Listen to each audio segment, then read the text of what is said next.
Greetings and welcome to the winter quarter Dean's Forum. I believe the only one for the quarter. Many more planned for the spring. It is my great pleasure to introduce you to the author of the book and the responder for the day. Sheila Jelen, first of all. Sheila Jelen is Professor of Religion, Literature, and Visual Culture and the History of Judaism here in the Divinity School and the college. Professor Jelen's scholarship is in the field of modern Jewish literature and culture, with a particular emphasis on gender and Jewish literacy and the intersection between ethnographic, photographic, and literary discourses and popular reconstructions of pre-Holocaust East European Jewish life in Israel and the United States.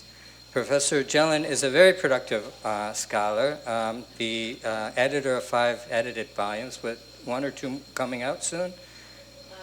Yes, this month actually, a book that I co-authored with 3 others. 5, soon to be 6, and 4 monographs, 3 of which have been published in the last 5 years here as well. And the 3 of them really produced something of a trilogy, with the book to be discussed today, Testimonial Montage, the 3rd in the trilogy. Cynthia Lindner, who will be responding to Sheila. Cynthia Lindner is the Faculty Director of Ministry Studies and Clinical Faculty for Preaching and Pastoral Care in the Divinity School. Yeah? Yeah, I think you know Cynthia. Sheila is in her 2nd quarter at the Divinity School. Welcome, Cynthia. Welcome, Sheila. Cynthia is in her 23rd year as the director of the ministry program. Cynthia Lindner received her training in the Divinity School's Doctor of Ministry program, the DMIN, with emphasis on biblical studies, ethics, and psychological studies. Cynthia has worked as a parish pastor, hospice chaplain, and pastoral psychotherapist for over 30 years. Teaching and research interests include questions of contemporary ministerial identity and formation, multi-religious theological education, the practice and ethics of preaching and pastoral care in a multicultural society, the role of religious communities in addressing communal violence and trauma, and the interface of corporate worship and public witness and its impact on identity formation and congregational life. And now I know from last week's course, Thinking Jewishly in the ministry seminar. As is our custom in the Dean's Forum, Sheila will say a few remarks about the book to set the stage and to provide you with some background. Cynthia will respond, as we call it, which means providing a critical reflection on the work. Sheila will respond to the response, and then all of you will have the opportunity to respond to the response as we move forward into discussion. So what I want to do now is just to ask you all to join me in welcoming these 2 wonderful people.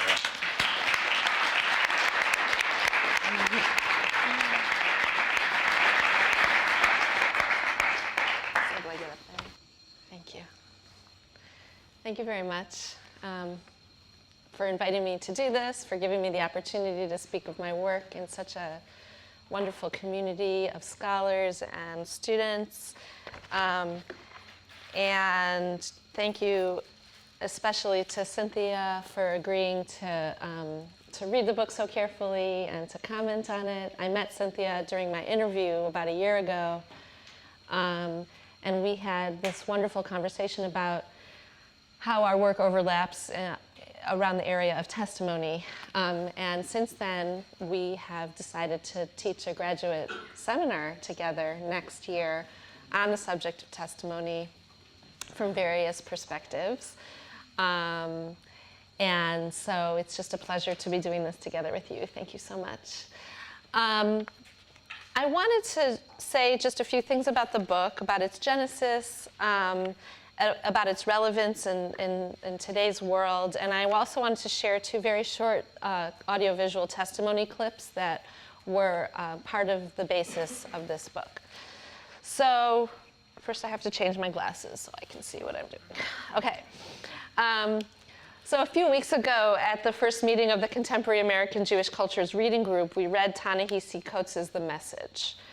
I would describe this book as an experiment on Coates's part in American journalism. In it, Coates seeks to move beyond what he considers the traditional parameters of what American journalists have felt comfortable reporting on and the conventions of how they report. In the second part of the book, he conducts this experiment by going to Israel, Palestine, to explore the experiences of Palestinians there. And he meditates on his own place as an American journalist of color, with the United States as his historical and cultural context in his encounters and his conclusions on the Middle East. Ta-Nehisi Coates' book was considered highly controversial on many fronts, which I won't delve into right now. I bring it up here as part of my introduction to Testimonial Montage because I believe that our books have two significant things in common. First, we are working with materials we gleaned within an Israeli context. Second, both of us use the Holocaust as our starting point. Indeed, Coates dedicates several pages at the beginning of his report on Palestinians in Palestine to an account of his visit to Yad Vashem, the Israeli Holocaust Museum, which is called Yad Vashem after a phrase in Isaiah 56:5. There we read, "V'natati lahem beveiti u'b'chomotai Yad Vashem tov mibanim u'mibanot, shem olam eten lo asher lo yikaret." I will give them in my house and within my walls a monument and a name.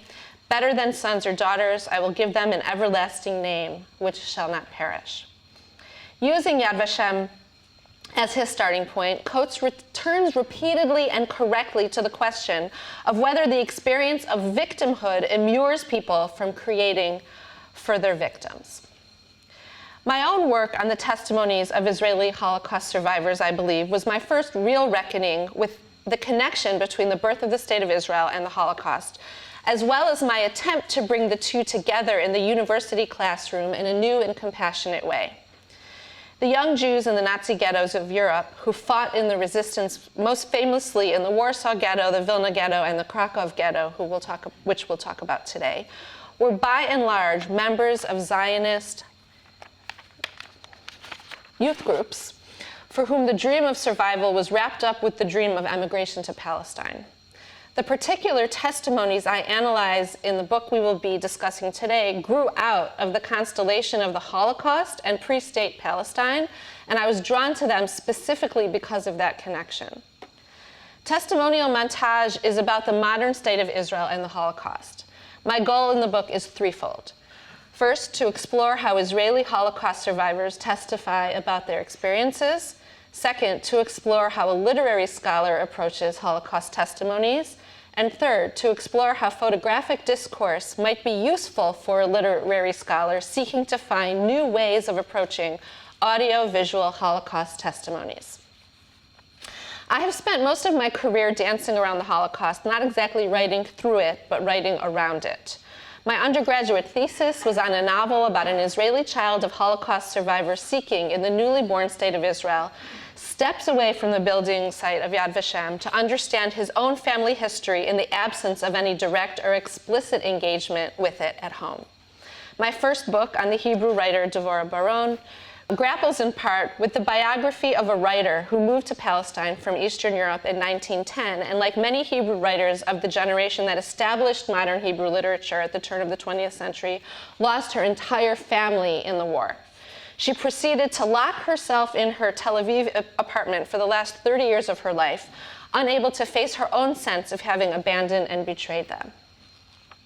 You can see in both those examples that my work from the very beginning has been Holocaust adjacent, but my immediate family history, all of my grandparents were survivors, lies in the Holocaust, and I never wanted to build my career or my tenure around their suffering.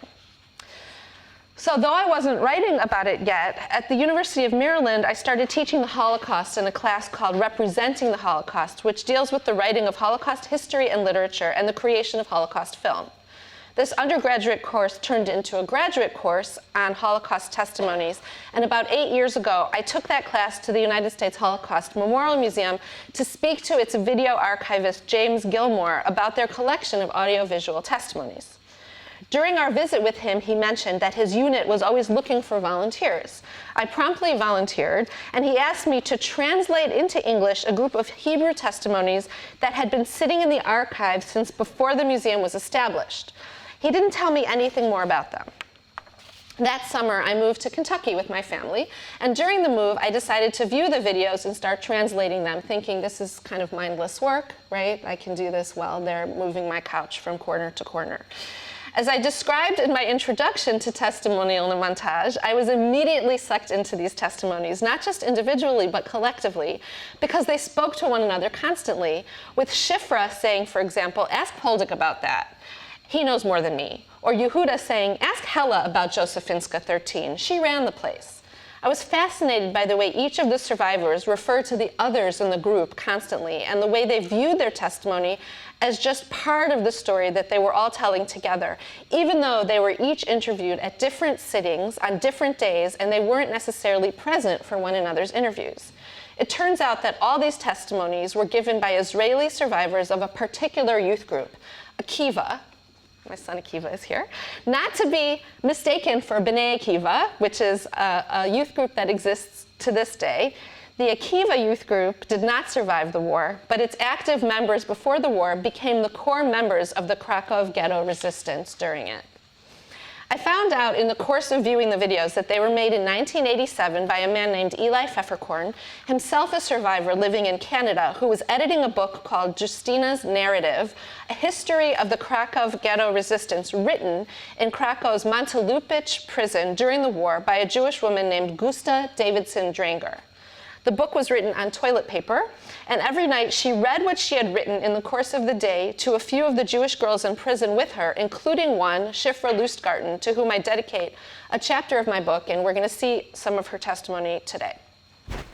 These girls made copies of Gusta's text in this way, several of which were smuggled out of prison and published in Polish immediately after the war. Hebrew translations came out in the 70s and the 80s. Davidson Dranger and her husband, Shimik Dranger, both leaders of the resistance, died in the war after escaping from prison.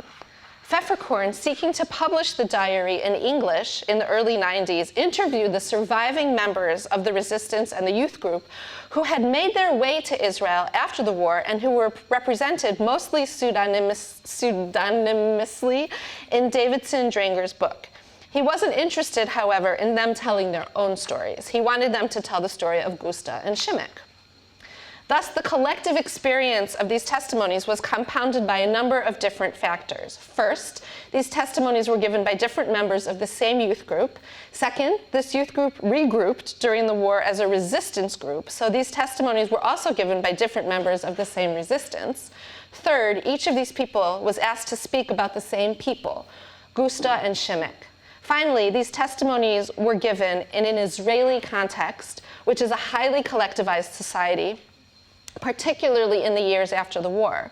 I call this group of testimonies a family of testimonies in recognition of the dialogue they create among themselves and the possibilities for interpretation that the term enables.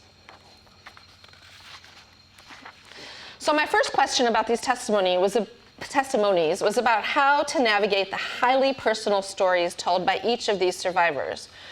And we're going to see bits of that today. For example, parting from family or the death of significant others, alongside their highly collectivist locutions.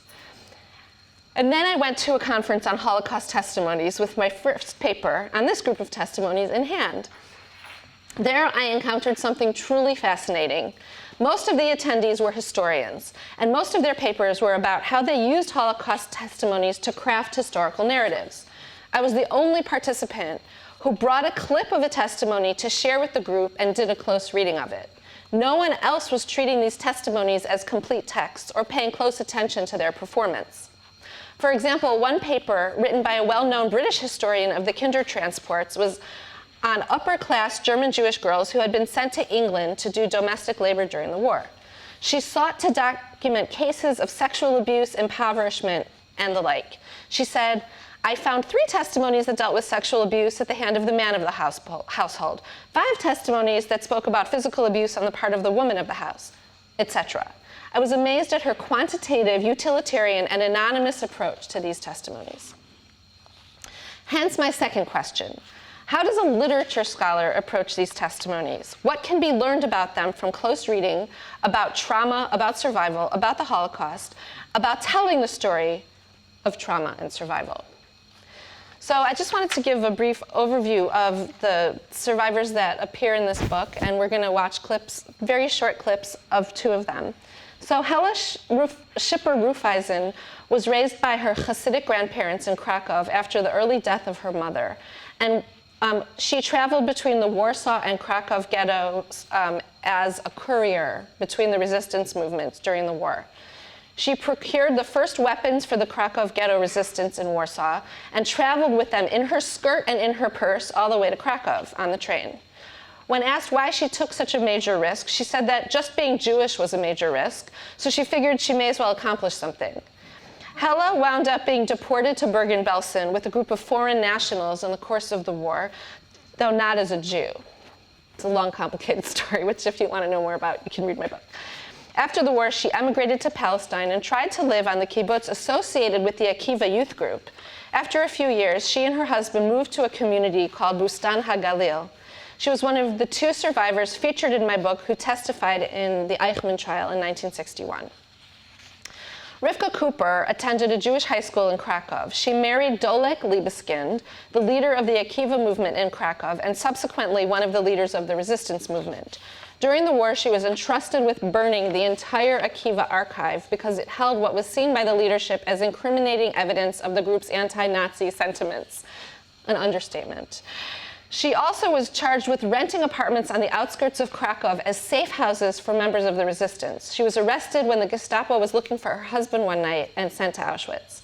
She was housed in Cyprus for several years after the war before she was allowed to emigrate to Palestine.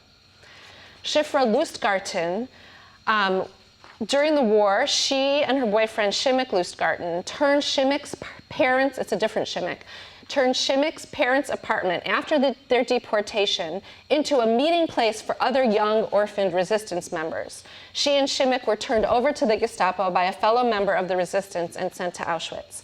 They too emigrated to Palestine after the war and were on Cyprus before they were allowed into Palestine. I have a picture of Josephinska 13, which is the apartment. I have a picture of the address in my book. I was able to see it last year on a visit to Krakow. The final person featured is Yehuda Maiman. He's the youngest member of the resistance, the boyfriend of Shimmick Lustgarten's sister, also a member of the resistance. And he served as a courier during the war, which is highly unusual because male couriers obviously had the sign of Judaism on their body, and so they were easy to uncover. He too was turned into the Gestapo by a fellow member of the resistance and sent to Auschwitz. After the war, he worked for the Bricha movement, or the movement to enable young European Jews to enter Palestine illegally. He met his wife, another young survivor, in Italy, which was a major transit point for the Bricha. He was also involved in the Nakam movement, or the revenge movement after the war, under the guidance of Abba Kovner, a leader of the Vilna Ghetto Resistance. Nakam sought to poison the water sources in Germany. They were unsuccessful. I wanted to close my remarks by sharing moments from 2 of the testimonies I write about in my book. They're in Hebrew, and I have actually subtitled them, but I don't have access to the subtitled clips because they are behind a paywall and a password wall at the University of Kentucky, which I didn't have time to deal with, because Cynthia suggested yesterday that I should share some clips. It didn't even occur to me. Therefore, what I've done is typed out transcripts of these 2 clips, and they've been distributed, and I think there's a few extra copies on the table, maybe, if you need one. So the first testimony is by Shifra Lustgarten, and the second is by Hella Schipper Rufeisen. And even if, so you'll see the translations, but it might be interesting to pay attention to sort of their body language and their surroundings in these clips, because that's something that I did in my analysis of them. Okay, so the first clip is the first one that appears on the translation sheet. This is Hella Schipper Rufeisen, who's probably the most famous of these survivors because she's in the Yad Vashem. They have this, I think it's called Torchlighters group of survivors that kind of represent their institution, and she's one of them. So she's easily found on the internet. אנחנו ידענו שאנחנו לא יכולים לנצח את הגרמנים. אנחנו יכולים לנצח אותם ברוח, אבל לא בנשק. אבל ובכל זאת אנחנו יוצאים בשביל להגיד, 3 שורות יישארו בהיסטוריה ויגידו, ולחם הנוער היהודי נגד הגרמני. לא נגיד ככה, כן? שום דבר יותר. גם היום באים אנשים ואומרים, איזה מין לחימה הזאת הייתה? מה היה לכם? איזה נשק? כמה גרמנים הרגתם? 1,000? 100? מי יודע? אולי רק 3? לא זאת הייתה הכוונה. הכוונה הייתה שאנשים באמת ירגישו שהם לוחמים נגד הגרמנים. הדרך ללחימה הייתה הרבה יותר קשה מהלחימה. בעצם כל הלחימה הייתה הדרך ללחימה.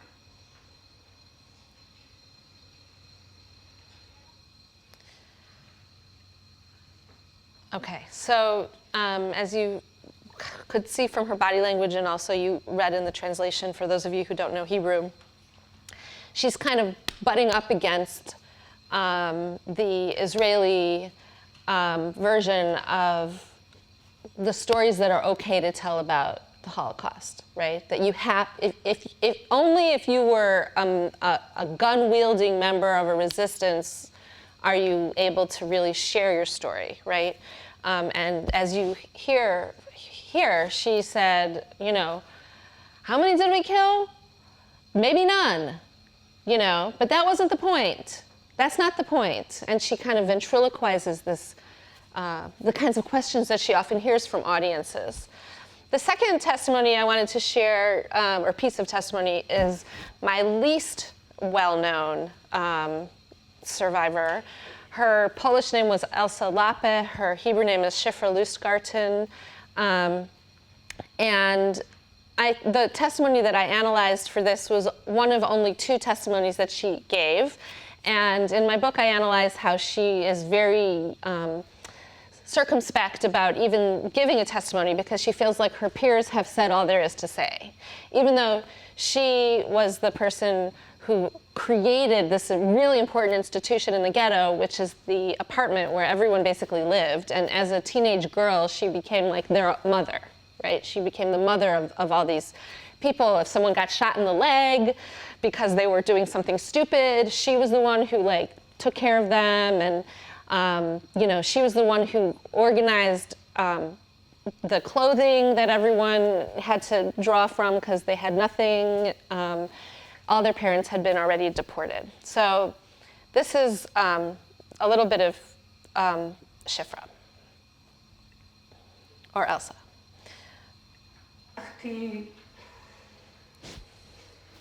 הצלחתי להעביר את המשפחה, אבא ואימא ואחיותיי, חובלתי אותם עד שמצאתי, עד שגרמני, הלכתי ראשונה, חוצי נשק, בכדי לשאול מה מעשינו כאן.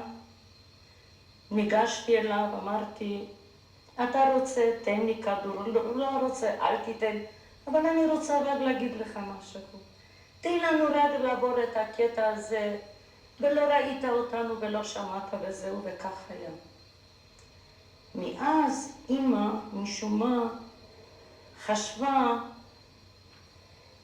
שאני אהיה עזו שאוכל תמיד את המשפחה להציל, ואני מביאה אותם לאיזה גוי, שמו היה צ'ביקווה, והסכים שם את המשפחה שלי שייכנסו.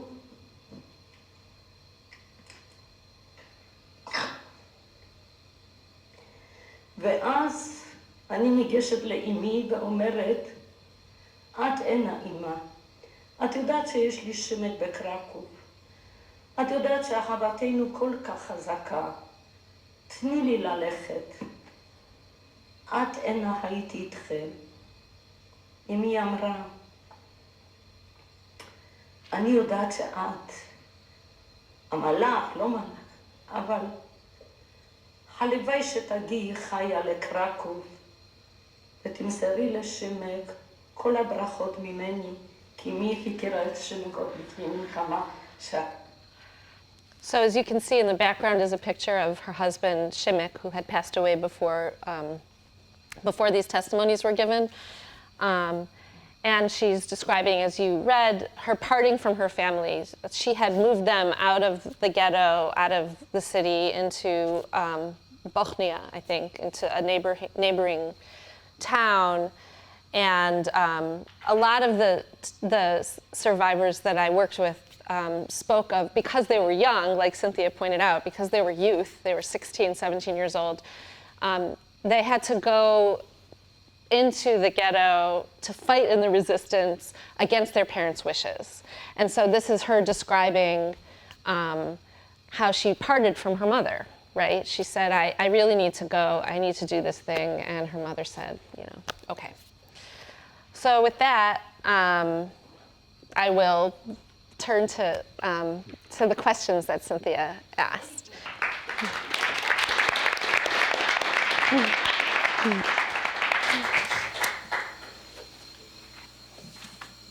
So thanks are to be given, first of all. Yes, thanks to the Dean and the Dean's office for curating and hosting these Dean's fora. I'm so bad at languages. These are such rich opportunities. As an old person, I can say, over lots of years of listening to Dean's forums, how important it is to be able to engage each other in this space across the artifice of disciplinarity that can diminish our imaginations. And despite the tyrannies of time and productivity and the 9-week quarter, that constrain our ability to listen to one another slowly and carefully and appreciatively. I'm grateful too for this invitation to consider Professor Jelen's work, her production of this text, Testimonial Montage, and for the occasion to read this new colleague, every word, Sheila, cover to cover, because as this topic implies, once this book is opened and its subject matter is engaged, one can't help but read slowly and carefully and appreciatively all the way through. So thank you for that. Thank you. At first glance, this is a small book. When the Dean stuck it in my mailbox, I thought, oh, this won't be so hard. It's deceptively slim. Do not be fooled by its modest girth. Testimonial Montage opens worlds for the reader. Multiple disciplinary worlds, multiple cultural worlds, multiple time periods. In each new chapter, the author leads us through new terrain and builds bridges from what's come before to what is yet to come in this text. A magnificent description of this work in the words of the author herself. Along the way, in these few minutes, I want to point out the book's what I found to be the book's moving ontological inquiry, highlighting these concepts of punctum, studium, and montage that animate this encounter with the phenomena of testimony in general, and with the collection, or family, as she calls it, of Holocaust testimonies from the Cracow Ghetto Resistance in particular. And finally, true to the book's subject matter, I want to briefly describe this reader's experience of viewing or witnessing the testimonies to which the book makes reference, to suggest the book's implications for my own work, and maybe even for our collective project, such as it is at the Divinity School, and of course to ask Sheila a question, or two, or maybe three, hopefully leaving time for all of you to do the same. I offer you this map of my remarks because I found it so easy to become absorbed by the book's lively methodology and its powerful significance for thinking about human being and doing. I thought I might lose my way this afternoon if I didn't hold myself accountable to you by telling you what I thought I was going to say before I said it. In doing so, I'm leaning really on Sheila's example, as in her previous book, Salvage Poetics, this text constantly models generous description and deployment of thoughtful and careful methodological considerations. I found this really kind of stunning. the way that she uses this practice, which she often calls bridge building, in order to hold us all accountable to a more human, more humane, more disciplined, and more disciplinary engagement with what is certainly some of the most fraught subject matter, descriptions of Holocaust experience offered by those who were there. This book both models and maps a distinctive and laudable kind of scholarly engagement. In her introduction to this book, the author, as she just told you, invites us into her own thought world. Everything she said to you introducing this book to you is in the book, in print. She didn't kind of erase it so that you didn't know the footsteps. She leads you into her thought. She offers a testimony of sorts of her own. She describes how she met the subject matter of this book, as she just told you, in a collection of interviews of surviving members of the Cracow Ghetto Resistance that resides in the U.S. Holocaust Memorial Museum, to which she was given access, and that ultimately then she volunteered to translate from their original Hebrew. Sheila gives an account of her own experience of engaging these testimonies, learning about the resistance for the first time. She writes, in something that I think is just a remarkable admission in the introduction to a book, in contrast to my scholarly life where I rarely read a text I know nothing about, I became a novice as I encountered these testimonies. Thanks for that. Take notes.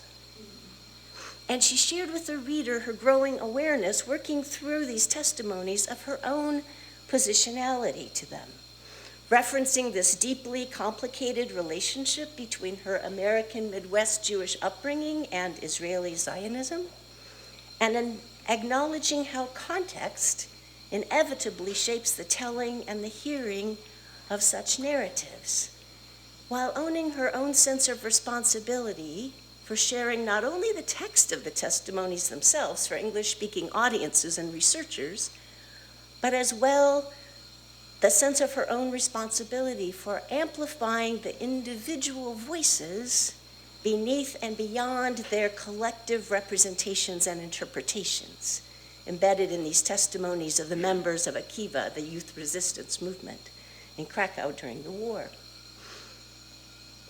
Having brought us into this complex and delicate world of testimony in general, and Holocaust testimony in particular, Jelen lays out her interdisciplinary methodology in the book's first chapter.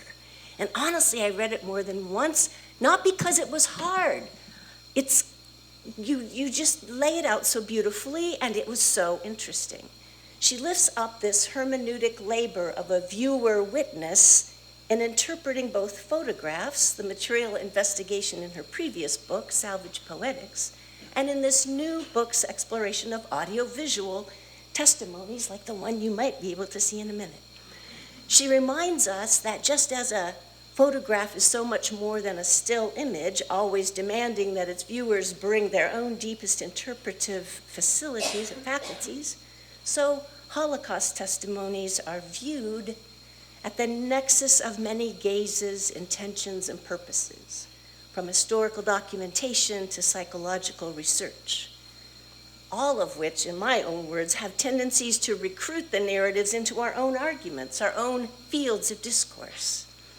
Having noted and acknowledged these constrained, at best, or mercenary, at their worst, academic treatments of such vulnerable material, Jelen wonders, are there other strategies by which we might attend more fully to these audiovisual accounts by members of the youth movement? And so she lays out this interdisciplinary approach that seeks to transcend these more pedestrian or well-traveled disciplinary approaches through Holocaust material, making a case for engaging with these audiovisual testimonies through the lenses of both photographic and literary discourses that emphasize close readings, a holistic approach to these accounts that attend to the personal experience that is sounded in and beneath and around the edges of each testimony, as well as the more complicated collective picture that they present when they're read together, and the experience or impact that they produce in the viewer, the witness. Unusually, for work that traces the theoretical underpinnings of anything, this chapter reads not as an argument for the truth of these accounts, not as some magisterial understanding of the Holocaust itself, not as the right way to encounter these testimonies, but as a conversation, a rich conversation among scholars that seeks to resurrect, or it did for me, I could just say what it did for me. It resurrected for me a sense of what is fully human and humane in our scholarly practices. Jelen doesn't avoid the deep debates inside and around Holocaust research.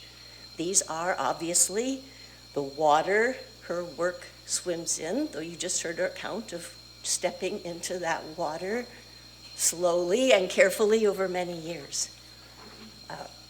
But she doesn't simply dwell in those debates either. Instead, she offers us the tools of her theorists, primarily a French philosopher, and Didi Huberman, how would you describe him? Didi Huberman is an art historian. An art historian.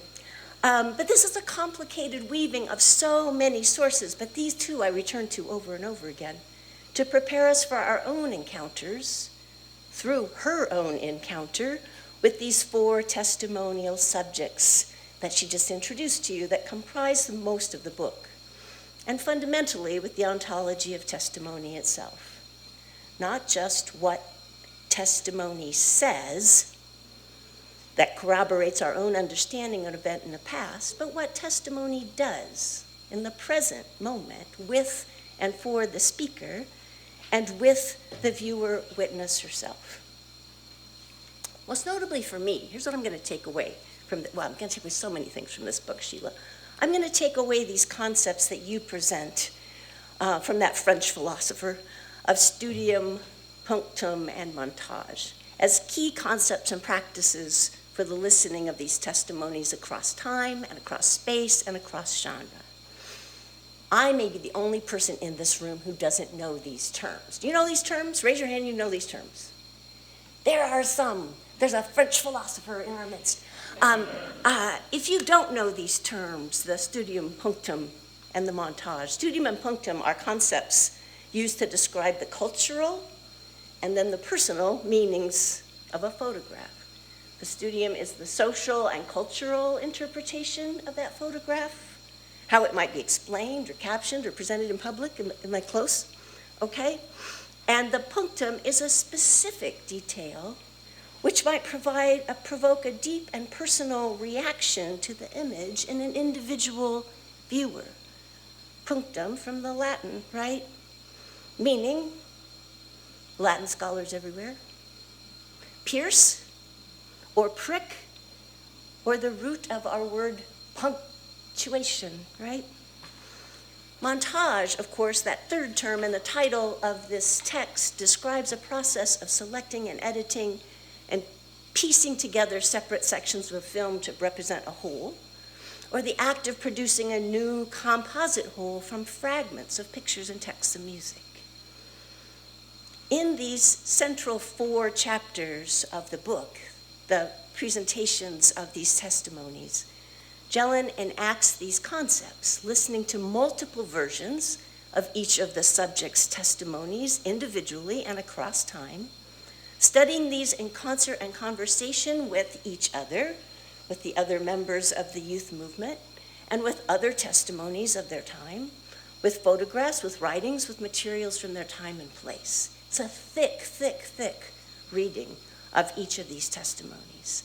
She listens, creating a new montage that is a new and nuanced collective account of the experience of the Akiva youth movement that complicates the accepted narratives of these young people's commitment to their movement and their heroic exploits in the name of Jewish resistance. Without minimizing these tropes, again, she's not arguing with them, not minimizing these tropes, she listens for the punctums. That is, for the places in the narratives that prick or pierce her as a scholar and a reader and a human. She notices in each testimonial chapter on each subject a human truth or vulnerability that an arcane heroic resistance narrative might have obscured. She is pierced by her subject's vulnerability as youth, as children, really, themselves. And so she hears and recovers out of their own words and testimonies, mourning for their lost childhoods, noting their own vulnerability to sexual and psychological exploitation, mourning the dissolution of their communities and their families of origin. There's a lot of loss around the edges of the heroic narrative or the communal story. I'm going to yield the floor in a moment so that Sheila can correct my amateur misperceptions of her work and tell us in her own words more of why this practice of listening for the piercing matters to her scholarship, to the field of Holocaust research in general, and perhaps even to our work in this place. Well, let me say just a few quick things about what reading this work did with me.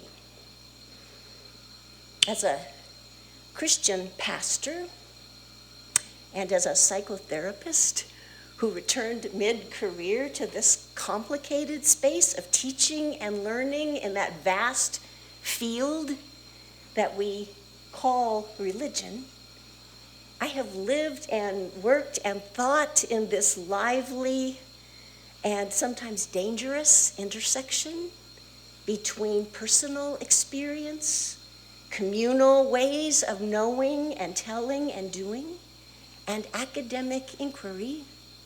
That's a messy intersection, like that one up at Elston and Milwaukee where the roads go like this.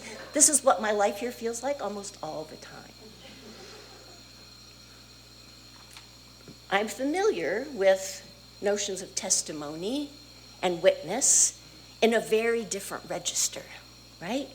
From the ancient texts of my tradition, from the Sunday morning practices of faith communities here on the south side of Chicago, and from my clinical practice downtown. In each of these spaces, human beings are creating their own testimonial montages. They are telling themselves into a story, more often into multiple accounts that can make some sense of their own being, their own experience, their own suffering, their own grief, their own loss, their own joy, that can hold them, that can redeem them from despair, that can reconcile themselves, with those they love, with their world, and with their sense of God's or the seeming lack thereof.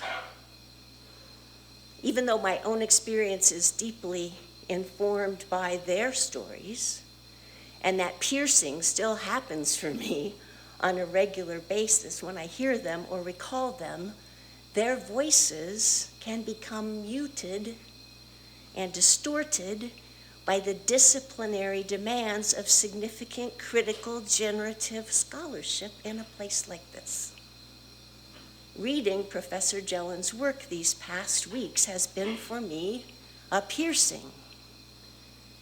Sheila, you are my punctum in this charged season in our own history, reminding me of the necessity of close attunement to the entirety of the human experience, the entirety of human testimony, all the voices in all their registers, even and especially in this place of privilege.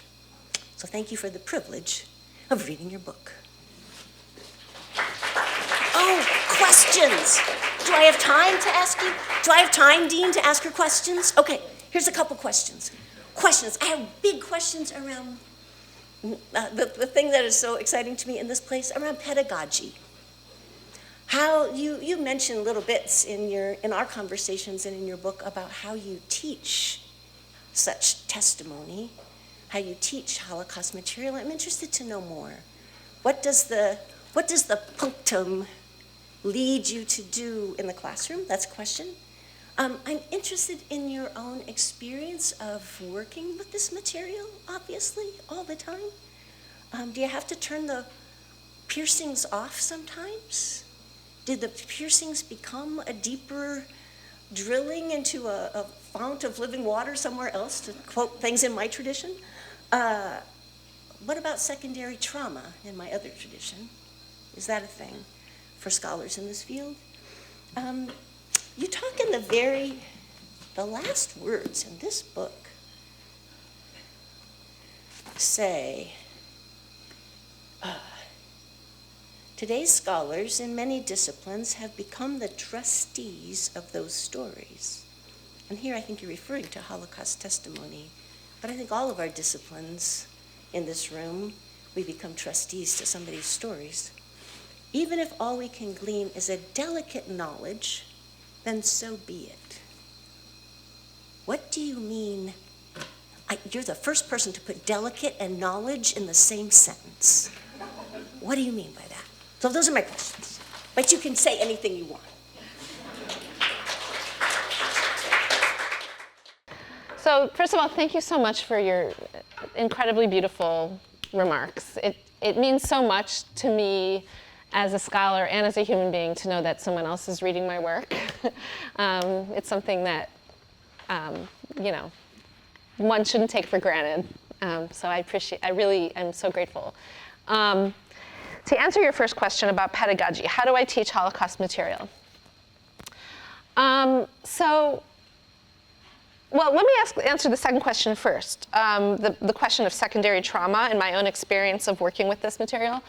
So I have two family members here. I'll embarrass them collectively once again. My son and my husband are here.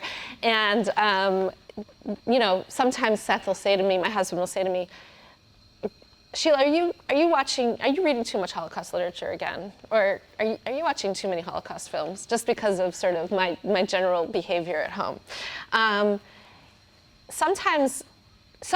I found a very specific way to work with this material, and that is what governed the writing of this book, which was, I know what I can do. I know what I'm capable of doing, which is I know how to do close readings. That's basically all I'm capable of doing, right? I can do close readings, I can sort of raise children, and I can make a very fast Shabbos meal, right? Those are like the three things that I know how to do, right? They're not always delicious, but they're fast. And so I made a really bad one this past week.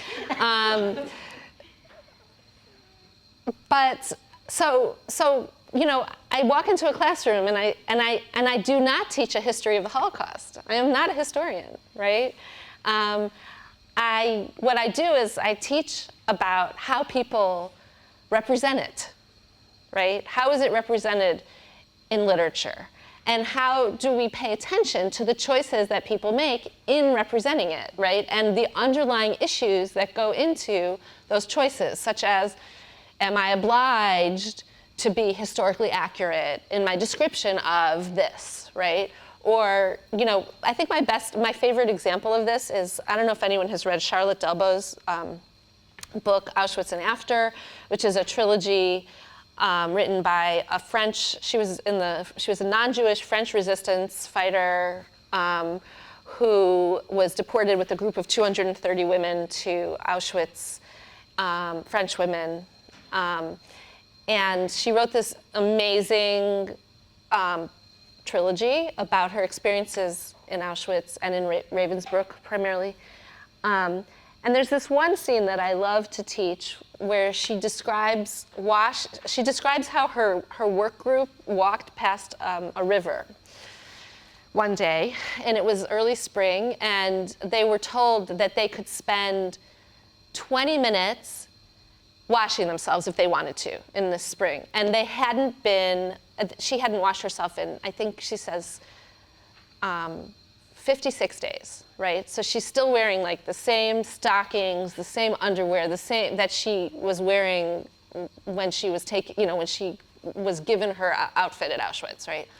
And And she describes it in graphic detail, the feeling of the water and how her toenails came off in the stockings, right, when she took them off because they were so caked with mud and gangrene and, you know, and like what it was like to take off her underwear, and she had already had typhus, and, you know, and it's graphic and it's gross and it's horrifying. And then she, in the course of the writing, she changes the number of days it had been. So first she says 56, and then she says 66, right, days. And then at the very end she says, I don't remember any of it.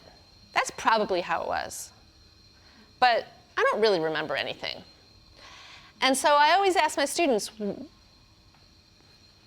what? Like, did she forget to edit her book? Like, didn't she notice the discrepancy in the numbers, right? In the number of days that she lists, right? Or, and also, why did she end that way? Like, why does she go into such graphic detail and not, and then say, I don't remember it, right? What is that about? She didn't have to say that. It's her book, you know. And the answer, of course, is that, you know, she was in a very close-knit group of women, and they had a collective memory, right? And so she is reflecting on a kind of collective story that was told about the experience. But also, she doesn't have any anxiety about people saying to her, well, then you weren't there. If you don't remember it, you couldn't have been there. Because throughout the book, she talks about the insanity of thirst, right? That she was driven insane by thirst to the extent that she was like putting herself into extreme danger over and over again to try to get to water. You know, someone could have shot her like any time, right? Because she was doing crazy stuff to get water. She couldn't talk because her mouth was so thick with thirst, and she couldn't think straight. She'd gone insane, and yet she describes it, right? And so, you know, these kinds of moments in the text are the substance of the experience, right? These moments of not being able to really reconstruct it on her own, of talking about her insanity from a distant place of sanity, right? That is a part of how we learn about the Holocaust, right? So I'm always very clear with my students that that's the goal, right? Or when in Schindler's List, right?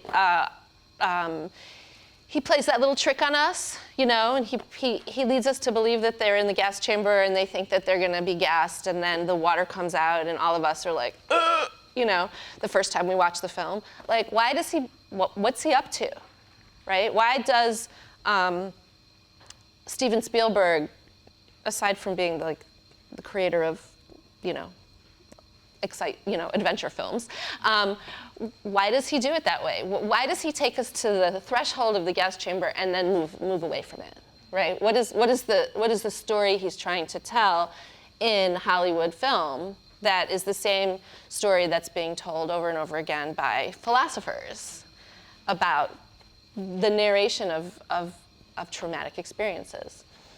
So that's how I teach it. And I do think I've built up like a kind of thick skin around it. I do have to say, one day when I was living in Washington, I went to the United States Holocaust Memorial Museum, and I went into the library to do a little research, and I opened up a book and I saw a story about something that I'd never heard of before and never thought of before, and it was so terrible that I slammed the book shut and I left the library. That doesn't happen to me that often, because I think in my teaching, I usually tread very trod paths. Like, I try to read books that people read and try to think about them in deeper ways, you know, like Primo Levi or Elie Wiesel or Anne Frank, or, you know, things like that. So it's not, I protect myself in those ways. But I remember that day in the museum when I opened up that book and I read that thing and I slammed the book shut and I was like, I'm out of here. I realized how dangerous this material can be psychologically. The question of delicate knowledge comes out of Dee Dee Huberman, who you mentioned, who wrote a book called Images in Spite of All, which is one of these books that I keep coming back to. I don't know if anyone has read it or is familiar with it, but There are 4 Auschwitz photographs that were taken by the Sonderkommando, who are the Jews who were tasked with basically running the crematoria. There was a resistance movement in Auschwitz where they managed to get a camera, and they wanted to take pictures of sort of the death machinery. And they did. They got 4 pictures that were smuggled out and that we still have today. They're called the Sonderkommando photographs. And in it, there are 4 frames. One is of women outside the crematorium, naked and waiting to go in. 2 of them are of the Sonderkommando working with the bodies to get them into a large pit to burn them there, because this was in August 1944 when the Hungarians were brought to Auschwitz, and there were so many of them, and the crematoria couldn't handle all of them, so they had to burn the bodies in big pits. So there are 2 pictures of that from slightly different angles. And then there's one picture that's shot upward into the sky that shows some trees, some birch trees, which is what Birkenau was named for, was its trees. And so these photographs were displayed in France at an exhibit in the 90s, and D.D. Huberman was the curator. He's an art historian of this exhibit. And a lot of public intellectuals and scholars got very upset at the way that he presented it. They felt like it was voyeuristic, and they basically suggested that photographs like that should just be kept in a drawer. No one should look at them, right? And so his book, Images in Spite of All, is a defense of the display of these photographs. A very powerful defense, a very compelling defense, actually. And basically, what he says is, they took the photographs. They wanted the world to see, right? And the accusation that they were making was, you act as if, now that we've seen these photographs, we get it. Like, we know the all, right? We can understand it all now that we've seen, like, the beating heart of the crematorium, right, in an image. And his response is, no, we don't see it all. We see part of the all, but it has to work in tandem with other materials, like the testimonies that the Sonderkommando buried in the environs of the crematorium, right, that were uncovered. And we have to understand that it's the different angles that we see the same view of, right? The black space that's often edited out of the photograph, right, is the important part of the photograph, right? Because it raises the question of where they took it from, right? Or the fact that the 4th photograph, all we can see are the tops of trees. That's not a photograph you just chuck because it doesn't tell anything. It's a photograph that makes you think about the person who was taking it and where he was standing and how he needed to do it. He had to take the photograph without looking in the viewfinder, right? He had to do it from, like, his hip or from inside a jacket or from a bucket or something. These are all really important things for us to think about in terms of our relationship to images of horror, right? And the narrating of these stories. So this idea of a delicate knowledge, I think I got it from him. I don't think I made it up. I can't remember anymore. I don't remember my book anymore, to be honest. You're mentioning things. I'm like, oh, did I write that? I think what I meant was, like, I teach the Holocaust, and I am not an expert on the Third Reich, or the Third Reich.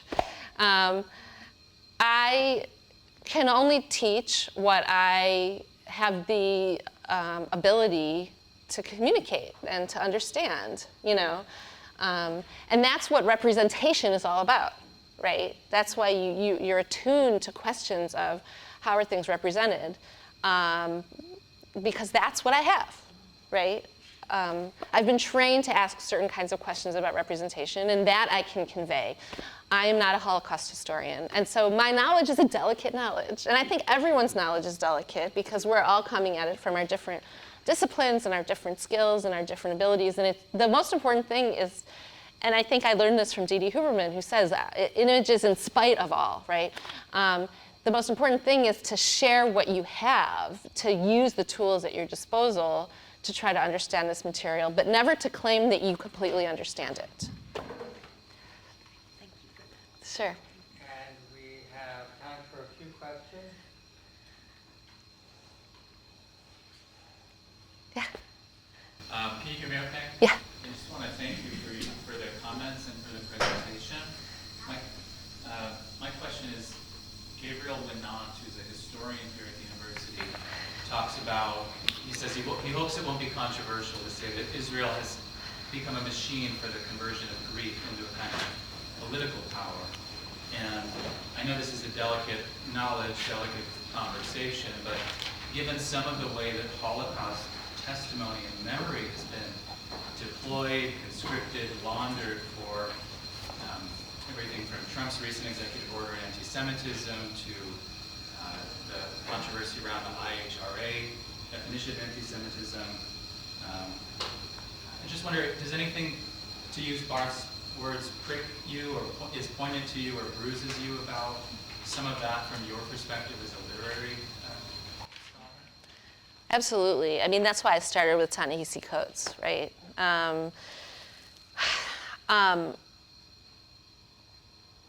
When I first heard these testimonies or watched these testimonies, I was really struck because I've spent a lot of my life in Israel. A lot of my work has been done there, and I consider myself pretty acclimated to that culture, pretty well versed in it, both as a scholar and as a person. And but I realized when I was watching these testimonies that I was a real outsider to the culture of Israeli Holocaust remembrance. That I'm an American. I learned about it in certain ways. I'm a grandchild of survivors. The whole constellation of like youth movements and resistance cells and gun-toting warriors and all of that was like really foreign to me. And I was watching, these people testify, like you saw these tiny clips, right? And they have to basically both embody that and also resist it in their testimonies. And as you saw in Hella's testimony, where she's kind of making fun of the people who say, how many people did you kill? How many guns did you have? And the story that she's asked to tell over and over and over again is the story of how she got those guns and those bullets from Warsaw to Krakow. And people don't really listen to her tell the story about the girls that she knew who had to, the girl who basically sacrificed herself so that her younger peers could escape from people who wanted to molest them, right?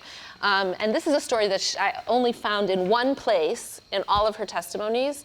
And she says in that place, I always want to cry when I tell this, when I think about this. She never says that about anything else, about parting from her mother, about leaving her, the boy she was fake married to because it would give them more food in the ghetto, who she actually was, I think, in love with, was killed, right? I mean, she doesn't talk about crying in that context or wanting to cry. So in terms of, the kind of state mobilization, there's a whole discourse on this. The Eichmann trial, the question of who was given the opportunity to testify and who wasn't, right? Why did certain youth group movements have like a big voice and like the Communist Party have no voice at the Eichmann trial, right? It all was a part of state building. Why did the Eichmann trial even take place at all, right? And certainly that has carried over into the present moment. I mean, the rhetoric of, you know, you're a Nazi, no, you're a Nazi, like, it's all over. It's very present, and I think about it all the time, and I teach it. I do teach it. Thank you. Yeah. I was intrigued by your story of going to the conference and hearing a scholar have a very sort of numerical, kind of quantitative approach to these sorts of things. I want to hear you reflect a little bit more on that. Is part of what you're doing in this criticizing that kind of approach to these testimonials, or is part of it, well, you know, there are different lenses, different uses we can make use of for different purposes, such that a more close reading literary angle exists alongside of, or is there something about projects like that should reconsider how they're going about interacting with these texts? That's a great question. So I think it's the latter. I mean, I don't think I'm critiquing historians. I think historians do their work the way they need to do it, you know. I also think one of the big questions at that conference was whether the USC Shoah Foundation archive was useful to researchers, right? How they were, I mean, one of the big questions that they ask is, how are we indexing our testimonies? Like, you know, what search terms work for certain things and what search terms don't work, and how do we, as the Shoah Foundation, because one of the organizers was the head of that archive, right? How do we make our archive more usable, more user-friendly? So it could be that particular paper that I referred to was highlighting that, right? Was quantifying it because she was trying to demonstrate what she was able to find in the archive within the discourse of that conference, right? But I do have to say, I was kind of like blindsided, is that a word, by the fact that, like, when I was preparing for the conference, I was sure that everyone was doing exactly the way that I was doing it, right? Which was finding these clips and subtitling them as necessary and presenting them to the audience to discuss. And I was really shocked when I was the only one who did that. That really shocked me, not because I thought I was better than anyone else, but because it was really the first time I had entered into academic Holocaust discourse, right? I had been teaching the material for years, but I had never really written about it or, you know, been a part of a conference that was devoted specifically to that. And it really showed me that that there's one of the title of the conference was The Future of Holocaust Testimony. And it showed me that I have to ensure that people are also reading it in different ways. Like, there's all this material in the archives, and if it's only read in this kind of piecemeal, utilitarian way, then we're missing out on a lot, right? So I'm not critical of how historians deal with it, because they've obviously done like an amazing job of writing the history, and they have to work with their methods and with their kinds of questions. But I wanted to sort of shed light on different kinds of questions and different kinds of methods that could be used with this material. Yeah. I want to raise the issue of false witness, and in defense of some of the historian colleagues you mentioned, I wonder if part of their quantitative, more clinical, sterile way of approaching the issue is partly due to the fact that there have been a host of individuals who have exaggerated, fictionalized lived account or secondary account of what happened. And even in your contextual approach in how you were very hesitant to leverage your own grandparents' suffering into gaining employment or tenure, and I appreciate your personal integrity there. But that fear also comes from the fact that there have been people who exactly did that for all sorts of malicious purposes. But at the same time, we are entitled to share our own stories and discuss testimonials that are close to our heart. So as you kind of evolve personally and as a scholar, how have you come to navigate this tension between, oh, there have been so many false witnesses, but this story is still worth telling, even at the risk of some people possibly making accusations of Catholicity? Yeah, thank you for that question. So I teach a book in my Representing the Holocaust class called Fragments by Benjamin Wilkomirski. I don't know if people are familiar with it, but it was a book written by someone who claimed to have been a very young child during the war. And he writes the book in fragments, and he justifies the book by saying I was very young, and this is how my memory works for me, given how young I was when this happened, but these are my stories of trauma in the camps. And when the book came out, it was like a cause célèbre, like everyone loved it, Elie Wiesel endorsed it, you know. And then some German journalist who was a child of Holocaust survivors, Daniel, forgetting his last name right now, he wrote an article saying, this is bogus, he's not a survivor, what are we supposed to, like, just don't listen to him. And then the publisher, Schocken Books, who published the original book, hired a historian named Stephen Mockler to basically investigate this story.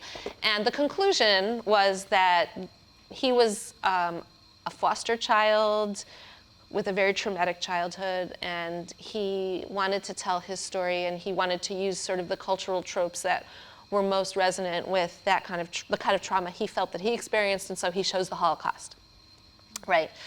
So when I teach this book, I point out to my students that I'm teaching the book, right? I am teaching this book. Why am I teaching this book? Because the whole phenomenon of fragments has a really important story to tell about Holocaust representation and cultural relationships with Holocaust representation, right? Why is it that he sort of he crosses over from Holocaust memory to Holocaust kitsch, right? And so I think that, yes, there have been pretenders, there have been, and well, one other story that I want to tell that's really, really good and important comes from the book Testimony by Dory Laub and Shoshana Feldman, which had a very significant impact on my writing of this book. Shoshana Feldman is a deconstructionist critic. I think she's probably retired by now. She was at Duke. Where else was she? She was at Duke for a long time. I don't remember where else. And then Dory Laub was a Holocaust survivor and a psychoanalyst, and Dory Laub was instrumental in establishing the Fortunoff Archive at Yale, which was the first audiovisual testimonial archive of Holocaust stuff, and it's a very interesting place with a lot of interesting testimonies. But they wrote this book together, and Dory Laub tells this amazing story, which I always use in my classes, which is that there was a rebellion at Auschwitz. They partially burnt down one of the crematoria, okay? And so there was this woman who was being interviewed by a group of historians about her experience of the resistance, of this moment, of the blowing up of this crematorium. And she says, it was amazing. There were 4 chimneys on fire. It was unbelievable. And this was like a pretty restrained person. Like, she was kind of one of those survivors who you have to kind of like pull the story out of them, like break their teeth a little bit, you know. She was very resistant to telling her story. But in this moment, when she's describing this crematorium on fire, she becomes like totally animated, and she talks about these multiple chimneys on fire. And then she leaves the room, and the historians say, well, we all know that there were not 4 chimneys on fire, right? That she misremembers it. She's totally, we have to throw her testimony out, right? And Dory Laub, who's a psychotherapist and also a survivor, said, wait a minute. She may be inaccurate about the number of chimneys that were on fire, but but her inaccuracy itself is a form of testimony, right? What did it mean for someone at Auschwitz to suddenly see a crematorium on fire after living in that environment and knowing what they were for, right? It's like the power is quadrupled, right?